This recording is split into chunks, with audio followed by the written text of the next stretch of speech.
네, 안녕하세요. 저는 이번에 ICML을 게시된 페이퍼 중에 도구 변수와 관련된 한 개의 페이퍼를 받아 발표하게 되었고요. 그 페이퍼 제목은 좀 길지만 Sequential Underspecified Instrument Selection for Causal Effect Estimation 이라는 페이퍼입니다. 참고로 이 저자인 제이슨 알크포트가 예전에 도구 변수 관련해서 굉장히 유명한 디바이브라는 논문을 썼던 저자였습니다. 네, 본 페이퍼가 포착한 문제 상황은 다음과 같습니다. 기본적으로 리니어 세팅의 SCM에서 출발한다고 보면 될 것 같고요. 저희가 리니어 세팅에서는 구하고자 하는 AT가 저 X, 트리트먼트 X와 붙어있는 리그레션 코에피션트 베타로 저희가 특정해 놓을 수 있잖아요. 근데 만약에 트리트먼트 X와 Y 사이에 언어저브드 컨파운더가 있는 경우는 원칙적으로 베타를 아이덴티파이 할 수 없다고 알려져 있지만 만약에 도구 변수가 존재한다면 그 도구 변수를 통해서 저희가 베타를 추정해낼 수 있었습니다. 그리고 그때 가장 많이 사용하는 에스티메이션 메소드가 트위스레스 에스티메이션이었죠. 그러니까 투 스테이지 리스트 스퀘어 에스티메이터 인 걸로 그래서 두 번의 리그레션 과정을 거치게 되죠. 첫 번째 스테이지가 이제 도구 변수 Z를 갖고 X 대해서 리그레션한 것. 그 세컨드 스테이지 리그레션이 이제 그렇게 Z를 통해서 X를 리그레션한 Z 알파를 갖고 Y에 대해서 리그레션한 두 번째 스테이지로 이루어져 있습니다. 근데 이 트위스레스 에스티메이터를 살펴보자면 저 인버스 텀이 하나 있어요. XT, PZX라는 매트릭스가 에 대해서 인버스가 붙어 있거든요. 그래서 만약에 이 매트릭스가 인버스 텁을 하지 않다면 이 트위스레스 에스티메이터가 성립이 안 되고 그 말은 즉슨 이제 도구 변수가 있음에도 불구하고 저희가 원하는 그 베타에 대한 아이덴티파이어빌리티가 보장이 안 되는 거죠. 근데 이 상황을 이제 좀 풀어서 말하자면 이 XTPZX가 인버터블하지 않은 상황이라는 말은 즉슨 도구 변수의 개수가 트리트먼트 개수보다 적은 상황을 의미합니다. 그리고 이 상황을 이제 underspecified setting이라고 말을 할 수 있는 거고요. 이 경우에는 저희가 보통의 경우 베타를 아이덴티파이 할 수 없습니다. 우리가 원하는 IT를 아이덴티파이 할 수 없습니다. 하지만 그럼에도 불구하고 현실에서는 그런 상황이 흔하다는 것이 문제의식이라고 할 수 있는 거죠. 예를 들어서 트리트먼트에 해당하는 그 젠들은 뭐 10,000개 이렇게 되는데 실제로 우리가 그 10,000개에 대해서 모든 도구 변수를 하나씩 만들어서 실험을 돌릴 수는 없는 노릇이잖아요. 그래서 이런 코스트 문제 때문에 실제 도구 변수의 개수가 트리트먼트 개수보다 적은 상황이 생긴다는 거. 그 상황에서 그럼 우리가 어떻게 AT에 최대한 가까워질 수 있을지를 탐구하는 것이 이 페이퍼의 주 논리라고 볼 수 있을 것 같습니다. 그래서 이 페이퍼가 이제 선착하고자 하는 리서치 퀘스천은 두 가지인데요. 그래서 아까 말씀드린 트리트먼트 개수보다 도구 변수 개수가 적은 상황에서 우리가 AT에 대한 에스티메이터를 구할 수 있는가? 그리고 두 번째, 우리가 이제 도구 변수 여러 개에 대해서 한 번의 실험을 돌리는 게 아니라 보통의 경우 코스트의 문제나 현실적인 문제로 인해 그러니까 도구 변수에 대해 순서를 정해서 실험을 돌릴 텐데 그렇게 순서대로 실험을 돌리는 와중에서도 가장 효과적으로, 효율적으로 그 실험의 순서나 그 실험에 들어갈 도구 변수의 셋을 구할 수 있을지에 대한 질문을 던집니다. 네, 첫 번째 질문에 대한 답을 미리 드리자면 원칙적으로는 이제 AT에 완전히 가까이 갈 수는 없지만 완전한 AT로 바로 추정할 수는 없지만 어떤 그 AT에 가까운 프로젝션을 구할 수 있다라는 게 답이고요. 그리고 두 번째는 이제 이 저자들이 제시한 나름의 근거를 세워서 스토핑 룰을 만들고 그 스토핑 룰에 따라서 시퀀셜 익스페리먼트를 실행하는 가운데서 어떤 가장 좋은 도구 변수 셋을 구하는 그런 알고리즘을 답변으로 제시하게 됩니다. 네, 그리고 이제 저희가 논의를 전개하기에 앞서서 가장 앞으로 많이 쓰일 이 페이퍼에서 많이 쓰이게 되는 그 노테이션을 좀 정리해봤습니다. 가장 많이 쓰는 노테이션은 이제 트리트먼트와 이제 도구 변수의 디멘션을 이제 dx, dz로 표현한 것이고요. 네, x가 트리트먼트, z가 도구 변수인 건 좀 익숙한 노테이션이라고 생각이 듭니다. 그리고 이제 알파가 이제 x는 z 알파 이제 리그레션 했을 때 그 회귀계수라고 보시면 되고, 그리고 베타가 우리가 목표로 하고 있는 ATE라고 보시면 됩니다. 그리고 이제 이미지, 그러니까 저희가 행렬에서 그 이미지 오브 매트릭스를 보통 정의를 하잖아요. 보통 컬럼 스페이스로 정의를 하는데 여기서는 로우 스페이스로 정의를 했어요. 참고로. 그리고 그 노테이션을 IM으로 적었습니다. 그 P 알파는 이제 오르토고널 프로젝션 매트릭스고요. 어떤 스페이스에 어떤 벡터 스페이스의 오르토고널 프로젝션 매트릭스라면 이제 알파의 이미지라는 이제 벡터 스페이스의 오르토고널 프로젝션 매트릭스라고 보시면 됩니다. 네, 그럼 이제 본 전개에 앞서서 이제 빅픽처를 한번 짚어보고 갈게요. 이제 저희가 리서치 퀘스천은 두 가지였어요. 그 언더스페시파이드 세팅에서 AT를 구할 수 있는가. 근데 이제 언더스페시파이드 이 세팅을 약간 두 가지 시나리오로 구분을 합니다. 이제 첫 번째 시나리오 좀 아이디어한 시나리오예요. 저희가 지금 도구 변수들 중에서 이제 저희가 이제 도구 변수 개수가 트리트먼트 개수보다 기본적으로 적은 상황에서 우리가 접근할 수 있는 모든 도구 변수들을 한꺼번에 랜덤하이즈 익스페리먼트를 돌리는 상황이 저로선 가장 이상적인 시나리오겠죠. 왜냐면 그래야 이제 한 번에 저희가 원하는 그 알파잇을 구할 수 있을 테니까요. 근데 그 경우는 이제 사실 현실적으로는 조금 어렵기 때문에 이제 두 번째 시나리오를 고려를 하게 됩니다.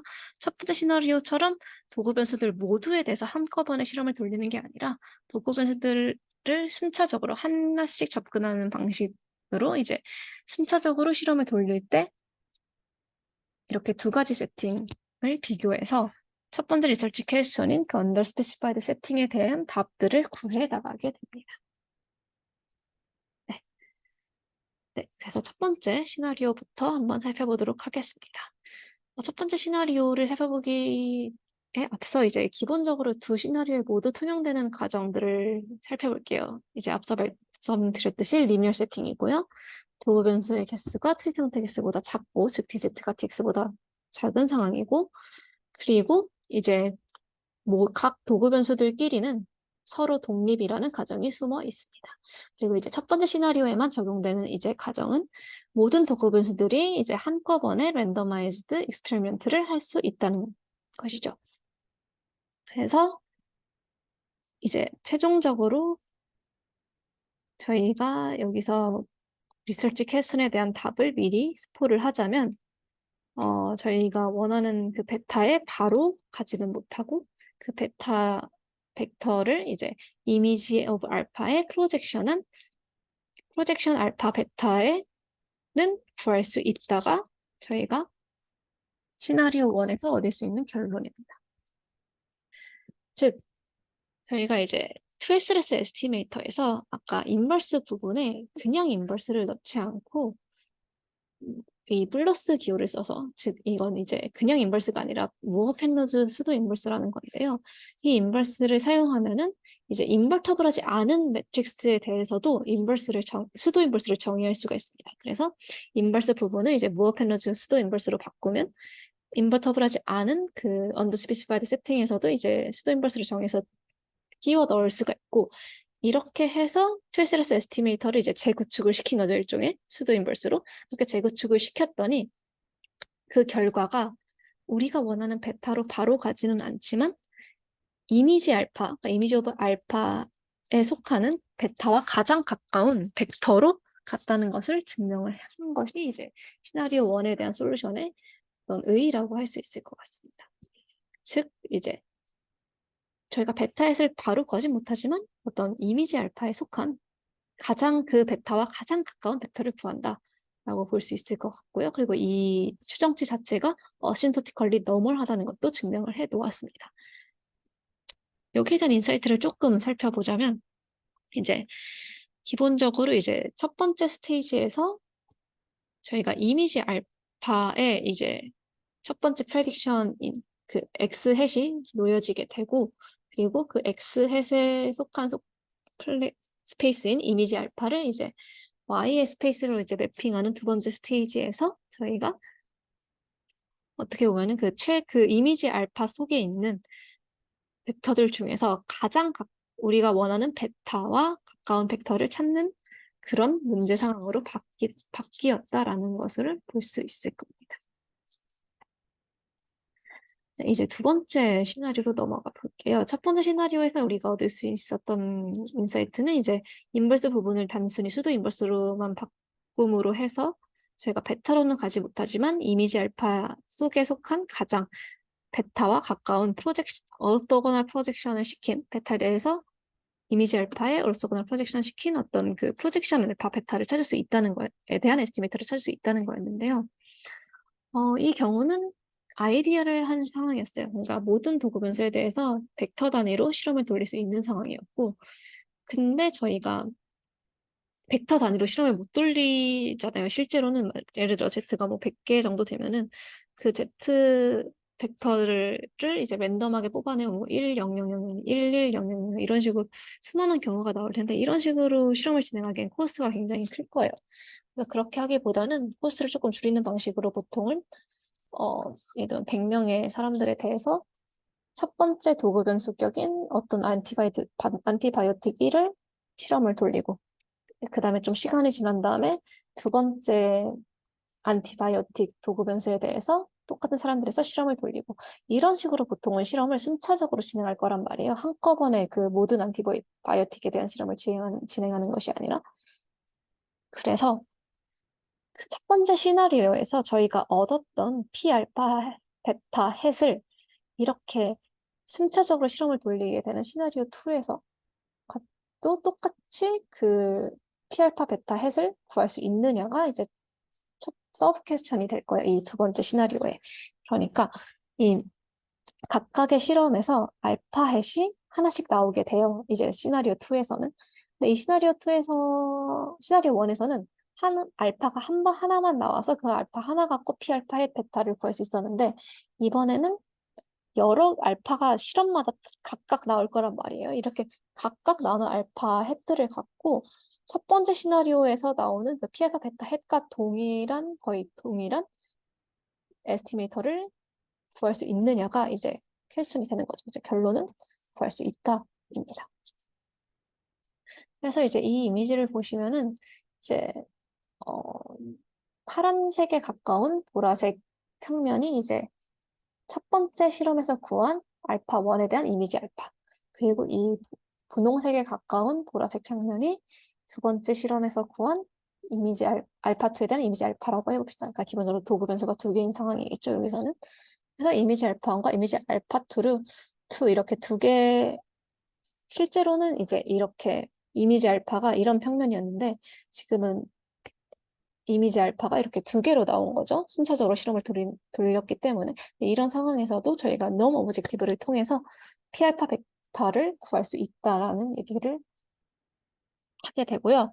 그리고 이거를 증명을 해 두었습니다. 여기서. 그리고 이렇게 찾는 방식을 간단하게 설명을 하자면 지금 이 V알파, V알파 T가 보이시죠?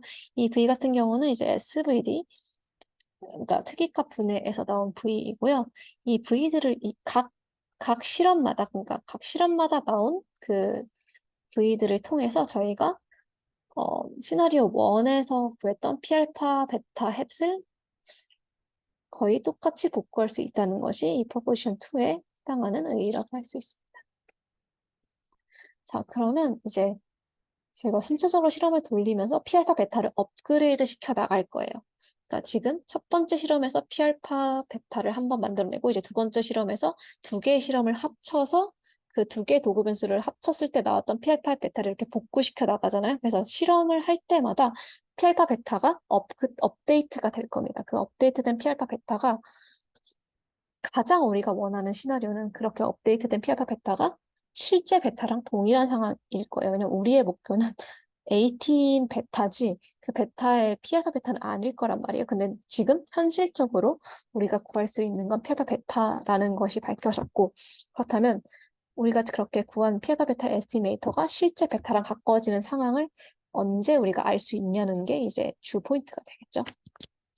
그래서 이제 지오메트리컬 인사이트로 이거를 표현을 하자면 우리가 목표로 하는 이 베타와 우리가 지금 에스티메이트한 P알파 베타 사이에 각도가 이제 둘이 같은 스페이스에 원칙적으로 속해 있지 않을 거기 때문에 이런 식의 서로의 그 각도가 생기잖아요. 그리고 그렇게 올소건을 프로젝션한 게 이제 P알파 베타였으니까. 그래서 보통의 경우는 이제 실제 베타의 그 벡터의 길이가 P알파 베타의 벡터 길이보다 길 거예요. 근데 정말 아이디얼하게도 정말 우리가 원하는 시나리오대로 우리가 구한 P알파 베타가 베타랑 같아지는 순간이 있어요. 그게 언제냐면 이제 P알파 베타가 속한 이미지 알파에 실제로 포함되어 있을 때겠죠. 그 경우는 이제 둘이 완전히 일치한다는 소리고, 그때 둘의 길이는 당연히 똑같겠죠. 그래서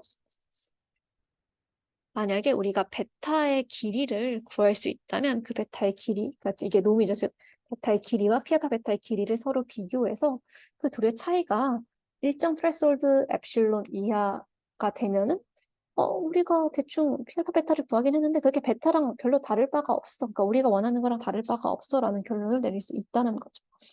그래서 여기서 쓰는 방법은 베타돔을, 그래서 여기서 문제는 베타돔을 찾아야 되는 거예요. 근데 제가 베타를 모르는 가운데서 베타돔을 찾는 것 자체가 되게 이상하게 보일 수 있지만 이 페이퍼가 참고한 이제 잔징 씨가 쓴 논문에 의하면 진짜 우리가 베타를 모르는데도 불구하고 베타돔을 에스티메이트 할 수가 있어요. 그래서 이 방법을 이용해서 에스티메이트한 베타돔과 그 우리가 매 실험마다 구해지는 그 P알파 베타 햇의 놈을 이제 비교를 하게 되겠죠. 그리고 이제 두 번째로 고려해 볼 게 우리가 P알파 베타가 뭐 베타랑 똑같으면 땡큐죠. 근데 그렇지 않고 이 베타들은 사실 베타 1부터 이제 베타 DX까지 이루어져 있을 거 아니에요. 실제 우리가 원하는 베타 벡터는. 근데 우리가 구한 벡터는 지금 P알파 베타 햇이에요. 이 P알파 베타 햇은 그 베타 벡터의 이제 디멘션과 당연히 똑같겠죠. 그러면 모든 P알파 베타가 모든 베타 i와 같지 않을 수는 있어요. 그러니까 수렴하지 않을 수 있어요. 근데 적어도 이 DX계의 디멘전 중에서 과연 우리가 어떤 디멘전에 대해서는 베타 i를 찾았는지 알고 싶을 수 있잖아요. 사실 이게 어떻게 보면 더 중요할 수도 있죠. 파셜하게 아이덴티파이를 하는 거니까. 이게 과연 어느 부분에 대해서는 우리가 베타 i를 찾을 수 있다고 할 수 있을지를 판단하는 근거를 이제 코로날리사에서 얘기를 합니다. 그래서 이 i를 이제 그 RDX의 이제 유닛 벡터라고 하면은 그러니까 만약에 P알파의 베타가 정말 좋은 에스티메이터였다면 P알파 곱하기 2i가 모든 i에 대해서 2i랑 같을 거예요. 왜냐면 다 같은 스페이스에 있다는 얘기니까요. 근데 뭐 실제로는 모두가 같은 스페이스에 있지 않을 수 있잖아요. 하지만 적어도 어떤 i에 대해서 P알파 2i가 P햇 알파 2i가 2i랑 거의 비슷하다면 그 말인즉슨 그 차원에 대해서는 P알파 베타 i가 그 베타 i랑 사실상 수렴한다는 것을 의미한다고 볼 수 있다는 얘기죠. 그래서 그냥 예시를 갖고 왔어요. 이 경우에는 이제 첫 번째, 세 번째, dx 번째의 P알파 베타가 실제 베타 i로 수렴하는 경우가 된 거고, 이 경우에는 이제 identified component가 3개가 있게 되는 거죠. 전체 베타들 중에서요. 그리고 사실 가장 애초에 이 underspecified 세팅이 생겼던 이유가 그 코스트 문제였어요. 저희가 모든 도구 변수들을 다 구할 수 없고, 그리고 우리가 어떻게든 얻어낸 그 도구 변수들 중에서도 그거에 대해서 모든 실험을 돌리는 게 현실적으로 훨씬 어려웠잖아요. 그래서 순차적으로 실험을 진행했던 거고. 근데 만약에 사실 가장 우리가 원하는 거는 결국, 우리가 이미, 그러니까 어베이러블한 도구 변수 셋은 정해져 있어요. 근데 그 어베이러블한 것 중에서도 그 중에서도 가장 적은 개수의 도구 변수만 써서 그 가장 아이덴티파이가 잘 되는 도구 변수 셋을 구하는 게 실제 목적일 거예요. 그걸 위해서 이제 스코어 펑션을 도입을 합니다. 그러니까 코스트를 고려해서 도구 변수의 그 집합을 결정을 하겠다는 거예요. 이 스코어 펑션은 그러니까 T번째 실험에서 T 플러스 1 실험으로 갈 때 좀 더 좋아져야 되잖아요, 원칙적으로. 그러니까 T번째 실험에서 썼던 올드 셋과 이제 T 플러스 1번째 실험에서 쓸 이제 뉴셋을 비교해서 뉴셋에서 얻게 될 게인에서 이제 뉴셋에서 얻게 되는 코스트를 빼게 되겠죠. 뭐 몇 개 이제 첨언을 하자면 이제 스코어 펑션은 이런 게인 펑션, 코스트 펑션으로 이루어져 있는데 게인 펑션은 기본적으로 도구 변수들끼리 서로 성질이 많이 달라야지, 서로 성질이 달라야지 서로 다른 트리트먼트를 각각 담당하게 될 거 아니에요. 뭐 그런 인사이트에서 이제 시뮬러리티를 기반으로 개인 펑션을 작성했고, 코스트 펑션은 이제 도구 변수의 개수가 늘어날수록 저희가 실험에 돌리는데 좀 더 비용이 들 거 아니에요. 그래서 비용적인 측면에서는 이제 도구 변수의 개수와 이게 비례를 한다 해서 그냥 로그 도구 변수 개수, 그러니까 해당 셋의 이제 집합의 크기에 비례하는 그런 코스트 펑션을 썼습니다. 물론 이건 나중에 이제 도메인 엑스퍼트가 좀 더 그 코스트 펑션의 그 의견을 추구해서 코스트 펑션을 조금 더 이제 세분화하거나 이제 좀 더 고도화할 수 있겠죠. 최종적인 이 도구 변수 셋 셀렉션 하는 알고리즘은 다음과 같습니다. 우선 이제 도구 변수들은 지금 예를 들면 도구 변수가 지금 Z1부터 뭐 DZ까지 있을 거예요. 이 도구 변수들 중에서 일단은 그 스코어 펑션을 고려해가지고 그 첫 번째 도구 변수 셋을 고릅니다. 스코어 펑션을 가장 이제 최대화하는 그런 도구 변수 셋을 구하고 그 도구 변수 셋에 대해서 이제 랜덤하이즈 익스페리먼트를 실행을 합니다. 그러면 이제 이 t가 실험의 횟수이잖아요. 그럼 이 t번째 실험까지의 그 P알파 베타가 궁금할 거예요. 그래서 지금 이 첨자 살짝 헷갈릴 수 있는데 이 첨자에 대해서 설명을 드리자면 그냥 P알파 T 베타 햇은요. 이 T번째 실험에서만 구한 P알파 베타입니다. 그러니까 그 이전 실험에 대한 정보가 업데이트되지 않은 상황이에요. 근데 사실 저희가 알고 싶고 그리고 저희가 복구하고 싶은 값은 이전 실험까지 모두 고려한 P알파 베타잖아요. 그 이전 실험까지 모두 고려한 P알파 베타를 P알파 꺽쇠 T 베타 햇으로 표현하게 됩니다. 노테이션을 하게 됩니다. 실제로 우리가 구하고자 하는 거는 그래서 저희가 실제적으로 이제 스토핑 룰을 적용할 P알파 햇 베타는요. 이제 P알파 꺽쇠 T 베타가 되고요. 그래서 P알파 꺽쇠 T 베타를 각 T번째 실험에서 구하게 되고 그 P알파 꺽쇠 T 베타 햇의 놈과 베타 놈의 차이가 베타 햇 놈의 차이가 그 설정 threshold 엡실론보다 작게 되면 그럼 그냥 fully identified가 된 거잖아요. 모든 베타 i들에 대해서 identify가 된 경우니까 여기서 스톱을 해도 됩니다. 그때는 바로 리턴을 해버려요. 그 피알파 베타 값을, 피알파 베타 햇 값을요. 사실상 베타 햇과 다름이 없는 그 피알파 베타인 거죠. 그런데 저희가 최대 실험 회차로 정한 large t가 지난 후에도 이 스토핑 룰이 그러니까 스토핑 룰을 만족시키지 못하고 실험이 모두 끝나버릴 수가 있어요. 그러면은 우리가 그 코스트 안에서 돌릴 수 있는 모든 실험을 돌려봤는데도 결국 못한 거잖아요. 못 밝혀낸 거잖아요. 완벽한 베타를. 근데 완벽한 베타는 아니더라도 우리가 구한 피알파 꺽쇠티 베타 안에서 그 그러니까 corollary for 그 identified components들이 일부는 존재할 수 있잖아요. 그래서 그 존재하는 우리가 identified한 컴포넌트가 뭔지를 이제 corollary 사를 통해서 판별을 해내서 우리가 추정한 P알파 햇 베타와 그 어떤 컴포넌트를 아이덴티파이 했는지 알려주는 셋 C를 아웃풋으로 내뱉게 됩니다. 그래서 이 알고리즘을 우리는 결과적으로 두 개 중 하나를 얻을 수 있어요. 실제 베타에 대한 꽤 그럴듯한 에스티메이터 혹은 전 실제 베타에 대한 완벽한 에스티메이트는 아니지만 그 실제 베타 안에서 몇몇 베타 i들에 대해서는 괜찮은 에스티메이트를 뱉어는 그런 P알파 베타의 에스티메이터. 이렇게 두 가지 중 하나를 얻게 됩니다. 네. 그럼 이제 이거를 검증하기 위한 이 페이퍼의 어떤 실효성을 검증하기 위한 실험을 해야 될 텐데요. 이 페이퍼에서는 신테릭 데이터를 활용했습니다.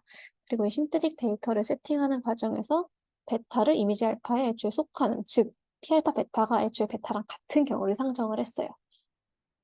그럼 조금 약간 실험이 페이퍼에 유리하도록 좀 짜여진 상태인 거죠. 그리고 이제 뭐 코스트 펑션은 아까 말씀드렸듯이 로그를 그냥 그 도구 변수 세트의 세트의 그 크기에 씌워서 했고요. 그리고 개인 펑션은 이제 코사인 디스턴스를 이용한 개인 펑션을 컨스트럭트 했다고 설명을 합니다. 그리고 이제 evaluation method는 MSE이고요. 그러니까 베타 I, 실제 베타 I와 이 모델을 통해서 생성된 베타 햇바의 이제 MSE라고 보시면 될 것 같아요. 그리고 세팅을 3개를 비교하게 됩니다. 아이들 EX, 랜덤 SIS인데 아이들 EX가 앞서 말씀드린 그 아이들 시나리오 1이에요.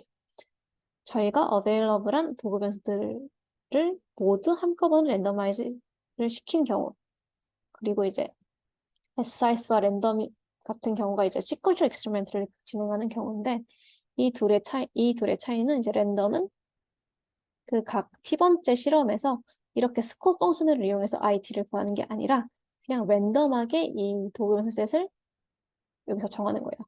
근데 SIS 같은 경우는 이 알고리즘 앞서 말씀드린 알고리즘을 통해서 스코어 펑션을 이용해서 이제 도구 변수 셋을 매 티마다 정하게 되죠.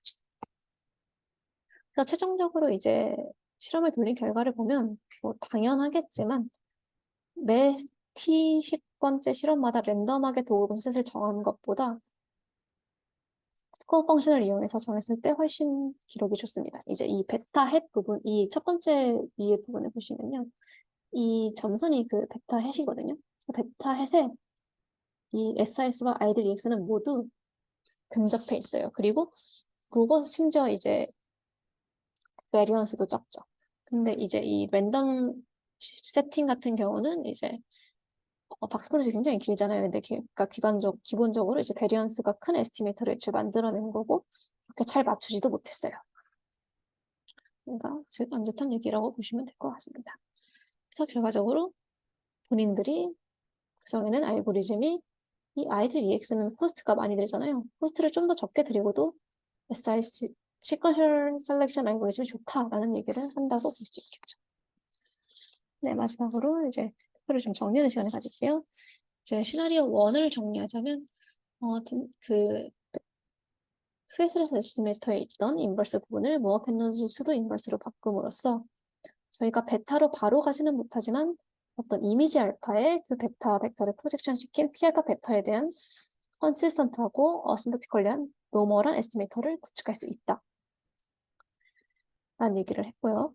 그리고 이제 시퀀셜 익스페리먼트 그 시나리오 2의 같은 경우는 이제 실험을 순차적으로 진행하는 와중에도 시나리오 1과 동일한 에스티메이터를 복원해낼 수 있다. 그리고 또 다른 이제 인사이트는 시퀀셜 셀렉션 알고리즘을 통해서 available 한 도구 변수들을 모두 이용하지 않고 그것보다 더 적은 개수를 이용했어도 최대한 베타를 아이덴티파이 할 수 있는 그런 도구 변수셋을 구해낼 수 있다는 거죠. 그러니까 예를 들면 지금 이게 저희가 지금 available 한 도구 변수는 3개인데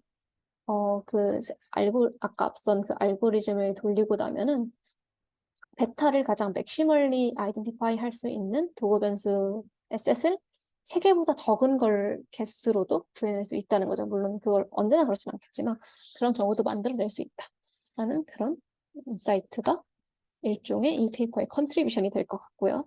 그러니까 코스트까지 고려해서 굉장히 옵티멀한 도구 변수 셋 셀렉션 할 수 있는 알고리즘을 제시했다라는 것이 굉장히 큰 컨트리뷰션이고 그리고 애초에 그리고 이제 언더스페시파이드 세팅에 접근한 방식 자체도 굉장히 저는 좋았다고 생각을 합니다. 그러니까 사실 어떻게 보면 수도 인버스 하나를 적용했을 뿐이잖아요. 굉장히 큰 아이디어는. 근데 그 큰 아이디어에서 이제 코스트라는 좀 현실적인 문제를 함께 접목시켜서 페이퍼를 이끌어 나가는 것 자체가 사실 이 페이퍼의 굉장한 장점이라고 생각을 했습니다. 그리고 제가 페이퍼는 언급했는데 이제 언급되어 있는데 이 발표에서는 언급하지 않았던 그 unidentified component에 대해서도 어떤 에러의 바운드를 구할 수 있다는 이제 컨트리뷰션이 하나 더 있었어요. 그리고 이제 퓨처 워크로 제시될 수 있는 게 이제 지금 리니어 세팅에서만 다뤘는데 이제 넌 리니어 세팅에서 언더 스페시파이드 세팅일 때 어떻게 솔루션을 구할 수 있는지에 대한 퓨처 워크가 될 수 있을 거고요.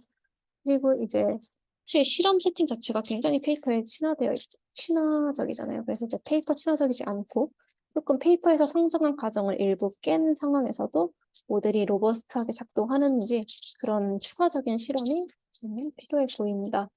라는 생각을 했습니다. 또 여기서 신트릭 데이터만 다뤘기 때문에 이제 리얼월드 익스 데이터를 이제 갖고 와서 이 해당 광고물을 한번 적용해 보는 것이 필요하겠죠. 네, 발표는 여기까지입니다.